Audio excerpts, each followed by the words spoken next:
ফিলিস্তিনের গাজা উপত্যকায় ইতিহাসের সবচেয়ে তীব্র ও বিধ্বংসী বিমান হামলা চালাচ্ছে ইসরায়েল। এ হামলায় পুরোপুরি ধ্বংস হয়ে গেছে দেশটি। প্রশ্ন হচ্ছে, ইসরায়েল এত অস্ত্র কোথায় পায়? এতদিন ধরে যুদ্ধ চালানোর অর্থ আসে কোথা থেকে?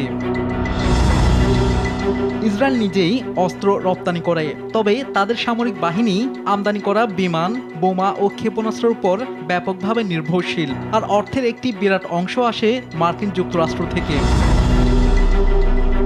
জানা গেছে, গাজায় ইসরায়েলের হামলায় ব্যবহৃত বেশিরভাগ অস্ত্রের যোগানদাতা যুক্তরাষ্ট্র, জার্মানি, ইতালি ও যুক্তরাজ্য। তবে এখন পর্যন্ত যুক্তরাষ্ট্রই ইসরায়েলের সবচেয়ে বড় অস্ত্র সরবরাহকারী দেশ। প্রযুক্তিগতভাবে বিশ্বের অন্যতম অত্যাধুনিক সামরিক বাহিনী গড়ে তুলতে ইসরায়েলকে শুরু থেকে সাহায্য করে আসছে Washington. Stockholm international piece research ইনস্টিটিউটের তথ্য অনুসারে 2019 সাল থেকে 2023 সালের মধ্যে ইসরায়েলের প্রধান প্রচলিত অস্ত্র আমদানির 69% এসেছে যুক্তরাষ্ট্র থেকে। মার্কিন গণমাধ্যম গত মার্চে জানায়, গাজা যুদ্ধ শুরুর পর থেকে তখন পর্যন্ত বাইডেন প্রশাসন চুপিসারে ইসরায়েলের কাছে 100টিরও বেশি ধাপে সামরিক সরঞ্জাম বিক্রি করেছে। বেশিরভাগ ক্ষেত্রে এর মূল্য ডলার হিসেবে এমন পরিমাণ ছিল যে ক্ষেত্রে কংগ্রেসকে আনুষ্ঠানিকভাবে জানানোর দরকার হয় না। এছাড়া যুক্তরাষ্ট্রের পর ইসরায়েলের বেশি অস্ত্র রপ্তানি করে জার্মানি।